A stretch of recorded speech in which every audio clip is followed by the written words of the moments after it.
مس زرشا، آپ کی پریزنٹیشن کہاں ہے؟ جواد شاہ کی دھاڑ پر پوری کلاس خاموش ہو گئی۔ زرشا تو پہلے ہی سے ہٹلر کو اپنے پروفیسر کے روپ میں دیکھ کر خوف سے بے ہوش ہونے والی تھی۔ 3 دن پہلے دونوں کا نکاح ہوا۔ وہ سنگدل تو پہلے دن سے اسے بیوی ماننے سے انکاری تھا۔ جواد شاہ اس سے اپنے سارے کام کرواتا اور نقص نکال کر ذلیل کرتا۔ وہ بیچاری تائی اور جواد کے رحم و کرم پر تھی۔ سوری، میں پریزنٹیشن نہیں بنا سکی۔ زرشا ڈرتے ہوئے بولی، مجھے آپ جیسی نالائق اسٹوڈنٹ نہیں چاہیے۔ مس زرشا، دفع ہو جاؤ میری کلاس سے۔ جواد کی دھاڑ پر زرشا روتے ہوئے بھاگی اور دوسری منزل سے چھلانگ لگا دی۔ زرشا کی چھلانگ نے پوری یونیورسٹی میں ہلچل مچا دی۔ دوسری منزل سے گرتے ہی ایک زوردار دھماکہ ہوا اور پھر ہر طرف چیخ و پکار سنائی دینے لگی۔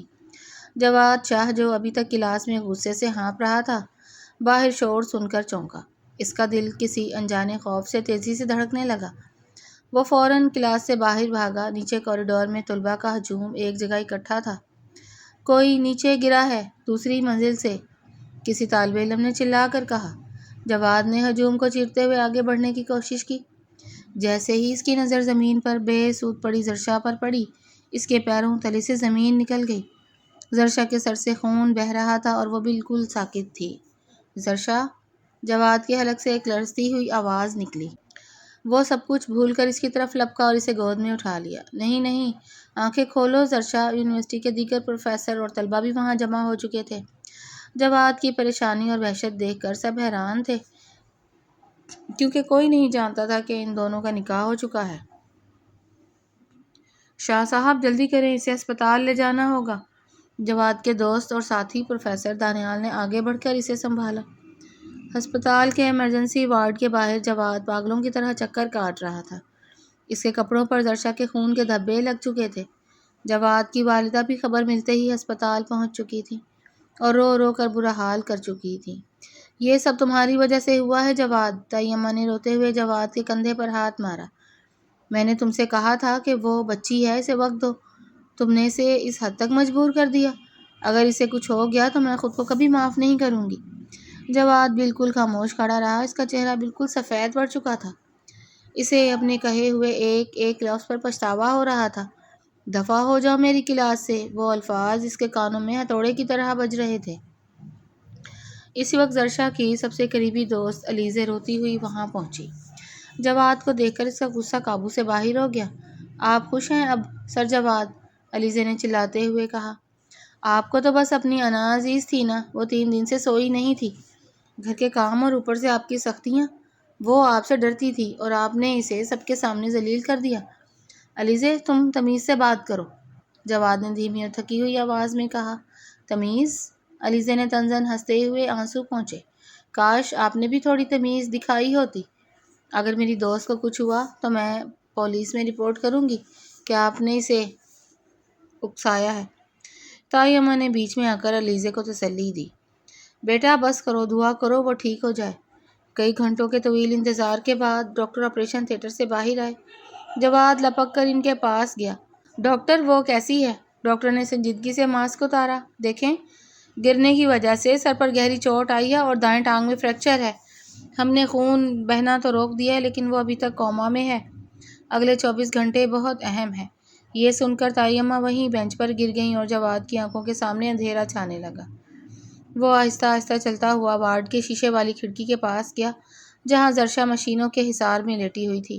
جواد نے آہستہ سے سر شیشے پر ٹکایا اور بڑبڑایا، تم اتنی بزدل کیسے ہو سکتی ہو زرشا؟ مجھ سے بدلہ لینے کے لیے اپنی جان داؤں پر لگا دی۔ اگلی صبح زرشا کو ہوش تو آ گیا، لیکن ڈاکٹرز نے بتایا کہ شدید صدمے کی وجہ سے وہ بولنے سے قاصر ہے اور اس کا جسمانی رد عمل بہت سست ہے۔ اسے آئی سی یو سے اسپیشل وارڈ میں شفٹ کر دیا گیا تھا۔ تائی اماں وارڈ میں زرشا کے پاس بیٹھی اس کا ہاتھ چوم رہی تھیں جب جواد اندر داخل ہوا۔ زرشا نے جیسے ہی جواد کو دیکھا، اس کی آنکھوں میں خوف کی ایک لہر دوڑ گئی اور اس کی دل کی دھڑکن مانیٹر پر تیز ہونے لگی۔ ڈاکٹر نے فوراً جواد کا اشارہ کیا۔ مسٹر جواد، آپ باہر جائیں، مریض آپ کو دیکھ کر ہائپر ہو رہا ہے۔ جواد دل پر پتھر رکھ کر باہر آ گیا۔ اسے اپنی زندگی میں پہلی بار اتنی بڑی شکست اور شرمندگی کا احساس ہو رہا تھا۔ دوپہر کے وقت جب تائی اماں گھر کھانا لینے گئیں تو علیزے زرشا کے پاس بیٹھی تھی۔ جواد چوری چھپے کمرے میں داخل ہوا۔ زرشا نے منہ دوسری طرف پھیر لیا۔ زرشا، جواد کی آواز میں وہ پرانی دھاڑ نہیں تھی بلکہ ایک عجیب سی نرمی اور جھجک تھی۔ علیزے کھڑی ہو گئی۔ سر آپ پلیز باہر جائیں۔ علیزے، مجھے 2 منٹ بات کرنے دو، اس سے، جواد نے التجائیہ انداز میں کہا۔ زرشا نے اشارے سے علیزہ کا ہاتھ پکڑا جیسے وہ اسے جانے سے روک رہی ہو۔ علیزے نے زرشا کا ہاتھ تھپ تھپایا۔ میں باہر ہی کھڑی ہوں زرشا، ڈرو مت۔ وہ جواد کو گھورتی ہوئی باہر چلی گئی۔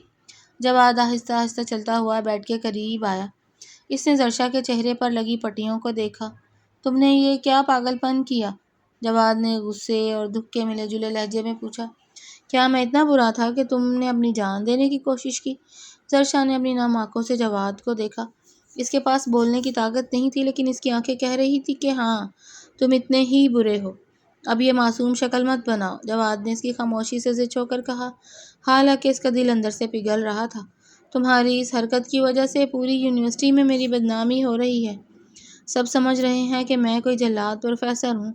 زرشا نے غصے سے اپنے ہاتھ پر لگی ڈرپ نکالنے کی کوشش کی جس پر جواد نے فوراً اس کا ہاتھ مضبوطی سے پکڑ لیا۔ چھوڑو اسے، کیا دوبارہ ہسپتال کا چکر لگانا ہے؟ جواد نے ہلکی سی ڈانٹ پلائی لیکن اس کی گرفت میں اب سختی نہیں بلکہ ایک عجیب سی پرواہ تھی۔ سکون سے لیٹی رہو جب تک تم ٹھیک نہیں ہو جاتی۔ میں تمہاری شکل بھی نہیں دیکھوں گا، خوش؟ زرشا نے اپنا ہاتھ چھڑانے کی کوشش کی لیکن کمزوری کی وجہ سے نہ کر سکی۔ اس نے تکیے کے نیچے سے اپنا فون نکالنے کا اشارہ کیا۔ جواد نے فون اٹھا کر اسے دیا۔ زرشا نے تھرتھراتے ہاتھوں سے ٹائپ کیا اور اسکرین جواد کے سامنے کر دی۔ مجھے آپ سے اور طائی اماں سے کوئی ہمدردی نہیں چاہیے، میں ٹھیک ہوتے ہی طلاق لوں گی۔ جواد نے وہ میسج پڑھا تو اس کے چہرے کے تاثرات یکسر بدل گئے۔ اس کے جبڑے سختی سے بھنچ گئے۔ طلاق؟ جواد نے سرد لہجے میں کہا۔ شاہ خاندان میں طلاق کا کوئی رواج نہیں ہے مس زرشا۔ تم نے جو ڈرامہ کرنا تھا کر لیا، اب حقیقت کا سامنا کرو۔ تم میری بیوی ہو اور ہمیشہ رہو گی، چاہے تمہیں یہ پسند ہو یا نہ ہو۔ زرشا کی آنکھوں سے غصے کے آنسو بہہ نکلے۔ جواد نے ایک سرد نظر اس پر ڈالی اور کمرے سے باہر نکل گیا۔ باہر کوریڈور میں دانیال کھڑا جواد کا انتظار کر رہا تھا۔ جواد، یار یونیورسٹی میں باتیں بن رہی ہیں، دانیال نے فکر مندی سے کہا۔ پرنسپل نے تمہیں کل بلایا ہے، وہ پوچھ رہے ہیں کہ ایک اسٹوڈنٹ نے تمہاری کلاس سے نکل کر ایسا قدم کیوں اٹھایا۔ تم کیا جواب دو گے؟ میں دیکھ لوں گا دانیال۔ جواد نے لاپرواہی ظاہر کرنے کی کوشش کی لیکن اس کی پریشانی چھپی نہیں رہ سکی۔ کیسے دیکھو گے؟ اگر پولیس کیس بن گیا تو نوکری بھی جائے گی اور عزت بھی۔ تمہیں زرشا کے بیان کی ضرورت پڑے گی کہ اس نے یہ قدم تمہاری وجہ سے نہیں اٹھایا۔ جواد گہرا سانس لے کر رہ گیا۔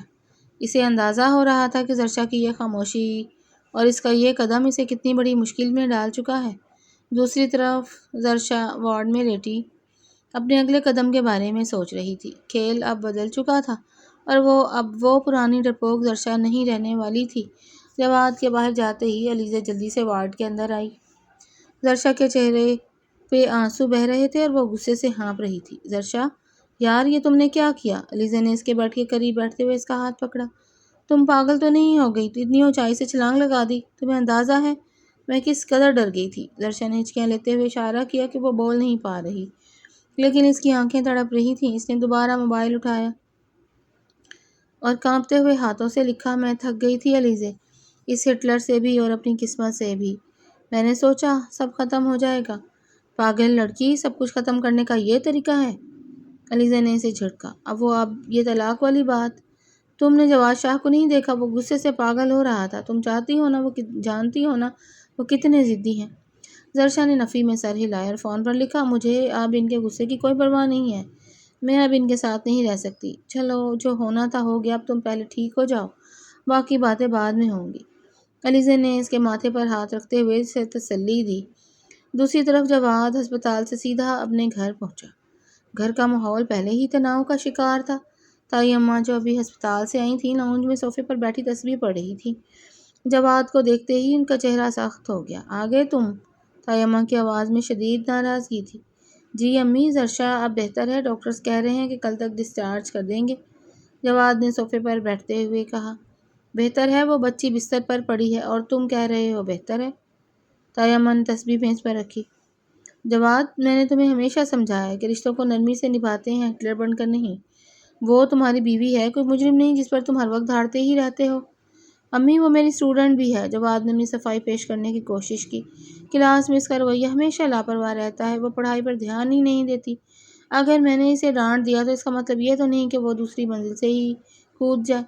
ڈانٹنا اور ذلیل کرنا دو الگ چیزیں ہیں جواد، طیمہ نے سخت لہجے میں کہا۔ اور تمہارا رویہ گھر پر اس کے ساتھ کیسا تھا؟ صبح شام تم اس میں نقص نکالتے تھے۔ اب میری بات کان کھول کر سن لو، جب وہ گھر آئے گی تو تم اس سے معافی مانگو گے اور اس کا خیال رکھو گے۔ معافی؟ جواد حیرت سے کھڑا ہو گیا۔ میں اس سے معافی مانگوں؟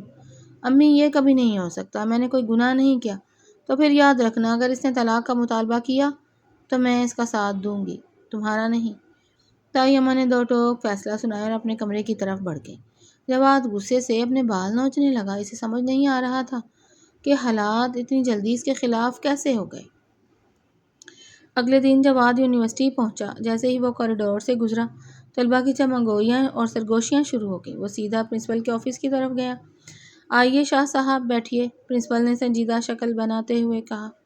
جواد کرسی پر بیٹھ گیا۔ سر آپ نے بلایا؟ شاہ صاحب آپ ہمارے سب سے قابل پروفیسر ہیں، لیکن زرشا والے واقعے نے یونیورسٹی کا نام خراب کیا ہے، پرنسپل نے فائل بند کرتے ہوئے کہا۔ سوشل میڈیا پر باتیں بن رہی ہیں کہ ہمارے پروفیسر اسٹوڈنٹس کو ذہنی طور پر ہراساں کرتے ہیں۔ سر ایسا کچھ نہیں ہے، میں نے صرف اسے کلاس سے باہر جانے کا کہا تھا کیونکہ وہ پریزنٹیشن تیار نہیں کر کے لائی تھی، جواد نے دلیل دی۔ جو بھی ہو شاہ صاحب، میں کوئی قانونی مسئلہ نہیں چاہتا۔ فی الحال آپ کے لیے بہتر یہی ہے کہ آپ 2 ہفتوں کی چھٹی پر چلے جائیں، جب تک زرشا ٹھیک ہو کر واپس نہیں آتی اور تحریری طور پر یہ نہیں لکھ کر دیتی کہ اس اقدام کی وجہ آپ کا کوئی ذاتی دباؤ نہیں تھا، تب تک آپ کلاسز نہیں لیں گے۔ جواد کا خون کھولنے لگا لیکن وہ خاموش رہا۔ اس نے سر ہلایا۔ ٹھیک ہے سر۔ آفس سے باہر نکلتے ہی دانیال اسے مل گیا۔ کیا ہوا یار؟ پرنسپل نے کیا کہا؟ 2 ہفتے کی زبردستی چھٹی پر بھیج دیا ہے، جواد نے دانت پیستے ہوئے کہا۔ میں نے تم سے کہا تھا نا جواد، دانیال نے اس کا کندھا تھپتھپایا۔ اب تمہیں زرشا کو منانا ہی پڑے گا۔ اگر اس نے پولیس میں یا یونیورسٹی انتظامیہ کو تمہارے خلاف بیان دے دیا تو تمہارا کیریئر ہمیشہ کے لیے ختم ہو جائے گا۔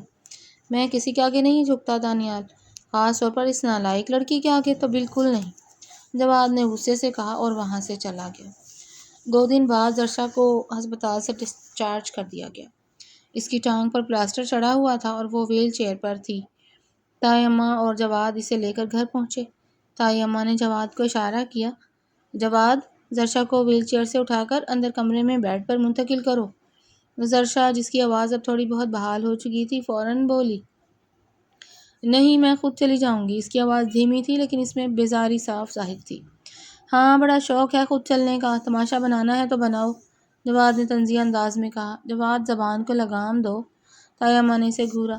زرشا بیٹا تم ضد مت کرو۔ جواد آگے بڑھا اور بغیر کچھ کہے زرشا کو گود میں اٹھا لیا۔ زرشا تلملا کر رہ گئی اور اس نے اپنا منہ دوسری طرف موڑ لیا۔ جواد کو اس کے وجود سے ہلکی سی خوشبو آئی لیکن اس نے اپنے چہرے کے تاثرات کو سخت ہی رکھا۔ کمرے میں لے جا کر اس نے زرشا کو بیڈ پر لٹایا۔ جیسے ہی وہ ہٹنے لگا، زرشا نے غصے سے کہا، مجھے ہاتھ مت لگایا کریں آپ، مجھے بھی کوئی شوق نہیں ہے تمہیں اٹھانے کا۔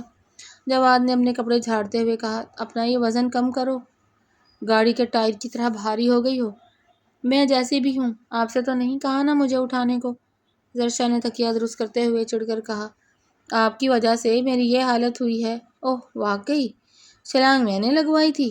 جواد اس کے قریب آیا اور جھک کر اس کی آنکھوں میں جھانکا۔ خود عقل سے پیدل ہو، نالائق کہیں کی، پڑھتی ہو نہیں اور چلی ہیں دوسری منزل سے کودنے۔ آپ سکھائیں گے مجھے عقل؟ زرشا کی آنکھوں میں پھر سے غصے کے آنسو چمکنے لگے۔ آپ تو چاہتے ہی یہی تھے کہ میں مر جاؤں تاکہ آپ کو مجھ سے چھٹکارا مل جائے۔ جواد کا دل ایک لمحے کے لیے دھک سے رہ گیا۔ اس نے زرشا کے چہرے پر موجود سچی تکلیف دیکھی تو اس کے اندر کا غصہ تھوڑا کم ہوا، لیکن اپنی انا کی وجہ سے وہ نرم نہیں پڑا۔ میں اتنا بھی سنگ دل نہیں ہوں زرشا، جواد نے دھیمی لیکن سنجیدہ آواز میں کہا، لیکن تم نے جو بچپنا کیا ہے اس کی سزا مجھے بھگتنی پڑ رہی ہے۔ یونیورسٹی والوں نے مجھے معطل کر دیا ہے۔ زرشا نے حیرت سے اسے دیکھا، پھر اس کے چہرے پر ایک فاتحانہ مسکراہٹ آئی۔ بہت اچھا ہوا، آپ اس کے لائق ہیں۔ دوسروں کی زندگی عذاب بنانے والوں کے ساتھ ایسا ہی ہونا چاہیے۔ اچھا تو تمہیں خوشی ہو رہی ہے؟ جواد نے ایک قدم اور آگے بڑھایا۔ تو پھر اب یہ خوشی ادھوری رہے گی، کیونکہ اب میں اگلے 2 ہفتے 24 گھنٹے اسی گھر میں رہوں گا، بالکل تمہارے سامنے۔ زرشا کا منہ کھلے کا کھلا رہ گیا۔ جواد نے اسے ایک آخری غصے والی نظر سے دیکھا اور کمرے سے باہر نکل گیا، جبکہ زرشا غصے سے تکیے پر ہاتھ مارنے لگی۔ کھیل اب واقعی دلچسپ ہو چکا تھا اور دونوں میں سے کوئی بھی ہار ماننے کو تیار نہیں تھا۔ جواد کے جانے کے بعد زرشا غصے سے پیر پٹکنے لگی، لیکن ٹانگ کے درد نے اسے فوراً تڑپا دیا۔ وہ اگلے 2 ہفتے جواد کا چہرہ 24 گھنٹے دیکھنے کے تصور سے ہی خوفزدہ تھی۔ شام کو تائی اماں کمرے میں سوپ لے کر آئیں۔ انہوں نے زرشا کو پیار سے چمچ سے سوپ پلایا۔ زرشا بیٹا، جواد دل کا برا نہیں ہے، بس غصہ اس کی ناک پر رہتا ہے۔ تائی اماں نے اس کے سر پر ہاتھ پھیرا۔ امی، وہ انسان نہیں، ہٹلر ہیں۔ انہوں نے کبھی مجھے اپنی بیوی سمجھا ہی نہیں۔ زرشا کی آنکھوں میں آنسو آ گئے۔ وہ سب کے سامنے میری تذلیل کرتے ہیں۔ میں جانتی ہوں بیٹا، اس نے بہت غلط کیا، لیکن اب وہ پچھتا رہا ہے۔ چاہے وہ ظاہر نہ کرے، تم بس جلدی سے ٹھیک ہو جاؤ۔ تائی اماں نے اسے تسلی دی۔ اگلے چند دن دونوں کے درمیان جنگ کا میدان بنا رہا۔ جواد اگرچہ غصے میں رہتا، لیکن تائی اماں کے دباؤ اور ضمیر کی ملامت کی وجہ سے وہ زرشا کی ضرورتوں کا خیال رکھنے پر مجبور تھا۔ ایک دوپہر زرشا بیڈ پر بیٹھی اپنی اسائنمنٹ لکھنے کی کوشش کر رہی تھی، لیکن الٹے ہاتھ سے لکھنا مشکل ہو رہا تھا۔ جواد کمرے میں داخل ہوا اور اسے پریشان دیکھ کر اس کے پاس آ کر بیٹھ گیا۔ لاؤ مجھے دو، میں لکھ دیتا ہوں، جواد نے اس کے ہاتھ سے پین اور ڈائری لیتے ہوئے کہا۔ مجھے آپ کی ہمدردی کی ضرورت نہیں ہے سر جواد شاہ۔ زرشا نے چڑھ کر ڈائری واپس کھینچنے کی کوشش کی۔ زرشا، خاموشی سے بیٹھو، تمہارا یہ الٹا ہاتھ اور نالائکی تمہاری اسائنمنٹ کبھی پوری نہیں ہونے دے گی۔ جواد نے سخت لیکن دھیمی آواز میں کہا۔ بولو، کیا لکھنا ہے؟ زرشا نے غصے سے اسے گھورا، پھر آہستہ آہستہ بولنا شروع کیا۔ جواد خاموشی سے لکھتا رہا۔ پہلی بار دونوں اتنے قریب بیٹھے تھے اور کوئی چیخ و پکار نہیں ہو رہی تھی۔ جب کام ختم ہوا تو زرشا نے دیکھا کہ جواد کی لکھائی بہت خوبصورت تھی۔ تھینکس، زرشا نے بہت دھیمی آواز میں کہا۔ جواد نے اسے دیکھا، اس کے چہرے پر ایک ہلکی سی مسکراہٹ ابھری۔ چلو شکر ہے تمہیں تمیز بھی آ گئی۔ اگلے دن علیزے زرشا سے ملنے گھر آئی۔ وہ لاؤنج میں بیٹھی تھی جب جواد کچن سے پانی لینے نکلا۔ السلام علیکم سر، علیزے نے تھوڑی جھجک سے کہا۔ وعلیکم السلام۔ علیزے، تم زرشا کی دوست ہو، اس کا دھیان بٹایا کرو، وہ گھر میں بور ہو جاتی ہے، جواد نے بہت سکون سے کہا۔ علیزے حیران رہ گئی کہ یہ وہی غزیلا پروفیسر ہے۔ وہ جلدی سے زرشا کے کمرے میں گئی اور دروازہ بند کر دیا۔ زرشا، یار تمہارا شوہر تو بدل گیا ہے، علیزے نے حیرت سے کہا۔ باہر مجھ سے اتنے آرام سے بات کر رہا تھا۔ کچھ نہیں بدلے وہ، یہ سب تائی اماں کے سامنے ڈرامہ ہے، زرشا نے منہ بنایا۔ نہیں یار، مجھے تو دال میں کچھ کالا لگ رہا ہے۔ ان کی آنکھوں میں اب تمہارے لیے غصہ نہیں پچھتاوا دکھتا ہے، علیزے نے اسے سمجھایا۔ انسان غلطیوں سے ہی سیکھتا ہے زرشا، انہیں ایک موقع دے کر دیکھو۔ زرشا خاموش ہو گئی اور علیزے کی بات پر سوچنے لگی۔ 2 ہفتے گزر گئے اور زرشا کا پلاسٹر کٹ گیا۔ وہ اب آہستہ آہستہ چلنے کے قابل ہو گئی تھی۔ جواد کی چھٹیاں بھی ختم ہو چکی تھیں، لیکن اس کی یونیورسٹی واپسی زرشا کے بیان پر منحصر تھی۔ ایک شام جواد لاؤنج میں اکیلا بیٹھا سر پکڑے ہوئے تھا۔ زرشا آہستہ آہستہ چلتی ہوئی اس کے پاس آئی۔ اس کے ہاتھ میں ایک کاغذ تھا۔ یہ کیا ہے؟ جواد نے سر اٹھا کر پوچھا۔ یہ میرا بائنڈنگ اسٹیٹمنٹ ہے یونیورسٹی کے لیے، زرشا نے کاغذ میز پر رکھ دیا۔ میں نے اس میں لکھا ہے کہ میرا چھلانگ لگانا میرا ذاتی فیصلہ تھا اور اس میں آپ کا یا یونیورسٹی کا کوئی قصور نہیں تھا۔ جواد نے کاغذ اٹھایا، پڑھا اور پھر زرشا کو دیکھا۔ تم نے یہ کیوں کیا؟ تم تو مجھ سے بدلہ لینا چاہتی تھی نا؟ میں نے یہ تائی اماں کے لیے کیا ہے، زرشا نے نظریں چراتے ہوئے کہا، اور میں کسی کا کیریئر برباد نہیں کرنا چاہتی۔ میں چاہتی ہوں کہ آپ اپنی نوکری پر واپس جائیں۔ جواد کھڑا ہوا اور زرشا کے بالکل قریب۔ اس کی آنکھوں میں اب وہ پرانا ہٹلر نہیں تھا، بلکہ ایک مخلص انسان تھا۔ زرشا، مجھے معاف کر دو، جواد کی آواز بھرائی ہوئی تھی۔ میں ایک اچھا پروفیسر تو بننے کی کوشش کر رہا تھا، لیکن ایک اچھا انسان اور اچھا شوہر بننا بھول گیا تھا۔ اس دن کلاس میں جو کچھ ہوا اور اس سے پہلے جو میں نے تمہارے ساتھ گھر میں کیا، وہ میری زندگی کی سب سے بڑی غلطی تھی۔ زرشا نے حیرت سے جواد کو دیکھا۔ اس نے کبھی نہیں سوچا تھا کہ جواد شاہ کبھی کسی کے سامنے جھک سکتا ہے۔ مجھے طلاق نہیں چاہیے زرشا، میں اس رشتے کو ایک سچا موقع دینا چاہتا ہوں۔ جواد نے اس کا ہاتھ تھام لیا۔ زرشا کی آنکھوں سے آنسو بہہ نکلے، لیکن اس بار یہ دکھ کے نہیں بلکہ ایک نئے آغاز کے آنسو تھے۔ اس نے آہستہ سے سر ہلا کر اپنی رضامندی دے دی۔ اگلے ہفتے جواد اور زرشا اکٹھے یونیورسٹی داخل ہوئے۔ جواد کی معطلی ختم ہو چکی تھی اور وہ دوبارہ اپنی پوزیشن پر بحال ہو چکا تھا۔ کلاس روم کا ماحول بدلا ہوا تھا۔ جواد ڈائس پر کھڑا تھا اور زرشا اپنی سیٹ پر لیزے کے ساتھ بیٹھی تھی۔ آج کی کلاس شروع کرنے سے پہلے میں ایک بات واضح کرنا چاہتا ہوں، جواد نے پوری کلاس کو مخاطب کرتے ہوئے کہا۔ ایک اچھا استاد وہ ہوتا ہے جو اسٹوڈنٹس کو سکھائے، نہ کہ ان پر اپنی انا مسلط کرے۔ مجھ سے ماضی میں کچھ غلطیاں ہوئیں، لیکن اب ایسا نہیں ہوگا۔ پوری کلاس نے تالیاں بجا کر جواد کا استقبال کیا۔ علیزہ نے کوہنی مار کر زرشا کو چھیڑا، دیکھو تمہارا ہٹلر اب کتنا سدھر گیا ہے۔ زرشا نے مسکرا کر جواد کی طرف دیکھا، جس نے ڈائس سے اسے دیکھ کر ایک ہلکی سی محبت بھری مسکراہٹ کا تبادلہ کیا۔ شام کو گھر واپسی پر طیمہ نے دونوں کا مسکراتے ہوئے چہروں کے ساتھ استقبال کیا۔ لاؤنج میں چائے کی میز سجی ہوئی تھی اور ہر طرف ایک پرسکون ماحول تھا۔ جواد نے چائے کا کپ اٹھا کر زرشا کی طرف بڑھایا۔ مس زرشا، آپ کی اگلی پریزنٹیشن کب ہے؟ جب آپ غصہ کرنا بالکل چھوڑ دیں گے سر، زرشا نے شرارت سے کہا۔ طیمہ دونوں کو دیکھ کر ہنس پڑی۔ اب یہ کبھی غصہ نہیں کرے گا؟ اگر کرے گا تو مجھے بتانا، اب تو میں چاہ کر بھی غصہ نہیں کر سکتا امی۔ جواد نے زرشا کی طرف دیکھا، جس کی آنکھوں میں اب خوف کی جگہ مان اور محبت تھی۔ دونوں نے زندگی کے تلخ تجربات سے ایک بڑا سبق سیکھ لیا تھا کہ رشتے دھاگ بچھانے سے نہیں بلکہ محبت، نرمی اور ایک دوسرے کو سمجھنے سے نبھائے جاتے ہیں۔ اور یوں ان کی تلخیوں کا سفر ایک خوبصورت اور خوشگوار زندگی میں بدل گیا۔